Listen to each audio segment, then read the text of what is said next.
നമസ്കാരം, എൻ്റെ പുതിയൊരു വീഡിയോയിലേക്ക് എല്ലാവർക്കും സ്വാഗതം. ഈ വീഡിയോയുടെ അവസാനം പറയേണ്ട കാര്യങ്ങൾ ആദ്യമേ പറഞ്ഞുകൊണ്ട് ഞാൻ തുടങ്ങട്ടെ. എല്ലാവരോടും യെസ് പറയുന്നത് നിർത്തുക. വ്യക്തമായ പരിധി വയ്ക്കുക എല്ലാത്തിനും. നമ്മളെ വിലമതിക്കുന്ന ആളുകളിലേക്ക് മാത്രം നമ്മുടെ സമയം മാറ്റിവെക്കുക. നിങ്ങളൊരു നല്ല മനസ്സുള്ള വ്യക്തിയാണോ? മറ്റുള്ളവരെ സഹായിക്കാനും വിഷമിപ്പിക്കാതിരിക്കാനും എന്തിന് നിങ്ങളുടെ കാര്യങ്ങൾ പോലും മാറ്റിവെച്ച് മറ്റൊരാൾക്ക് വേണ്ടി ഓടി നടക്കുന്ന വ്യക്തിയാണോ? നിങ്ങളുടെ ആത്മാർത്ഥതയും ദയയും മുതലെടുത്ത് നിങ്ങളെ യൂസ് ചെയ്യുന്ന വ്യക്തികൾ നിങ്ങളുടെ ജീവിതത്തിൽ ഉണ്ടോ? ചിലപ്പോൾ അത് നിങ്ങളുടെ അടുത്തുള്ള ഒരു സുഹൃത്തായിരിക്കാം, അല്ലെങ്കിൽ നിങ്ങളുടെ ഒരു കുടുംബാംഗമായിരിക്കാം, അല്ലെങ്കിൽ മറ്റുള്ള ഏതെങ്കിലും ഒരു വ്യക്തിയായിരിക്കാം. ജീവിതത്തിൽ നമ്മളെല്ലാവരും ഒരു ഘട്ടത്തിലെങ്കിലും യൂസ് ചെയ്യപ്പെടുന്നവരായിരിക്കും. പക്ഷേ പലപ്പോഴും നമ്മൾ അത് തിരിച്ചറിയുന്നത് വളരെ വൈകിയാണ്. ചില ആളുകൾ നമ്മളെ വിളിക്കുന്നത് അവർക്ക് എന്തെങ്കിലും ഒരു പ്രശ്നം ഉണ്ടാകുമ്പോൾ മാത്രമായിരിക്കും. സുഖമാണോ എന്ന് ചോദിക്കാൻ സമയമില്ല, നമ്മൾ എവിടെയാണെന്നറിയാൻ താല്പര്യമില്ല. പക്ഷേ ഒരു ആവശ്യം വന്നു കഴിഞ്ഞാൽ ആദ്യം ഓർക്കുന്നത് നമ്മളെയാകും.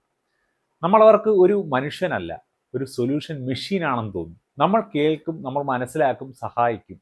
പക്ഷേ നമ്മുടെ പ്രശ്നങ്ങൾ കേൾക്കാൻ അവർക്ക് സമയം ഉണ്ടാവില്ല.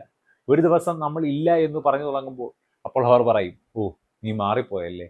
നമ്മൾ മാറിയതല്ല, നമ്മൾ സ്വയം വില കൊടുക്കാൻ പഠിച്ചതാണ്. മറ്റൊരു ടൈപ്പ് ഉണ്ട്. നമ്മുടെ ഒരു ആവശ്യത്തിന് വിളിക്കുമ്പോൾ ചിലപ്പോൾ ഫോൺ എടുക്കില്ല, അഥവാ എടുത്താലും ഞാൻ തിരിച്ചങ്ങോട്ട് വിളിച്ചാൽ മതിയോ എന്ന് ചോദിക്കും. എന്നിട്ട് വിളിക്കുമോ? അതുമില്ല. എല്ലാവരും ഇങ്ങനെയാണ് എന്നല്ല ഞാൻ പറയുന്നത്, ഇങ്ങനെയും ഉണ്ട് ചിലർ നമ്മുടെ ഇടയിൽ. അങ്ങനെയുള്ളവരോട് യെസ് പറയുന്നത് നിർത്തുക. വ്യക്തമായ പരിധി വെക്കുക. നമ്മളെ വിലമതിക്കുന്ന ആളുകളിലേക്ക് മാത്രം നമ്മുടെ സമയം മാറ്റിവെക്കുക. ഇനി പറയുന്നത് നമ്മുടെ സുഹൃത്തുക്കളുടെ ഇടയിൽ മാത്രം നടക്കുന്നതല്ല, പൊതുവേ നടക്കുന്ന ഒരു കാര്യം ഞാൻ പറയാം.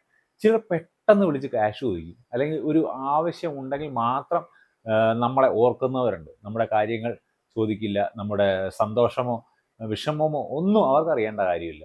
അഥവാ ക്യാഷ് കൊടുത്തു കഴിഞ്ഞ് പിന്നെ നമ്മൾ തിരിച്ച് ചോദിക്കാൻ വിളിക്കുമ്പോൾ ഒന്നെങ്കിൽ ഫോൺ എടുക്കില്ല, അല്ലെങ്കിൽ നേരിട്ട് കണ്ടാൽ നമ്മളെ ഒരു ശത്രുവിനെ പോലെ കാണും. അങ്ങനെയുള്ളവരും ഉണ്ട്. മറ്റൊരു കോമഡി എന്താണെന്ന് പറഞ്ഞു കഴിഞ്ഞാൽ, നമ്മുടെയൊക്കെ മെസ്സഞ്ചറിലൊക്കെ ചെറിയൊരു പരിചയമുള്ളത് വെച്ചിട്ട് നേരെ വന്ന് ക്യാഷ് ചോദിക്കുന്നവരുണ്ട്. ക്യാഷിന് വേണ്ടി മാത്രം മെസ്സേജ് ചെയ്യുന്നവർ. അങ്ങനെയുള്ളവരെയൊക്കെ കാണുമ്പോൾ എനിക്ക് അതിശയമായിട്ടാണ് തോന്നുന്നത്. നമ്മൾ എങ്ങനെയൊക്കെ കഴിയുന്നു എന്നൊന്നും അവർക്കറിയേണ്ട. അപ്പോൾ ഇത്രയേ ഉള്ളൂ. പുതിയ കുറച്ച് വിശേഷങ്ങളുമായി സംസാരിക്കാൻ ഞാൻ വീണ്ടും വരാം. Thank you.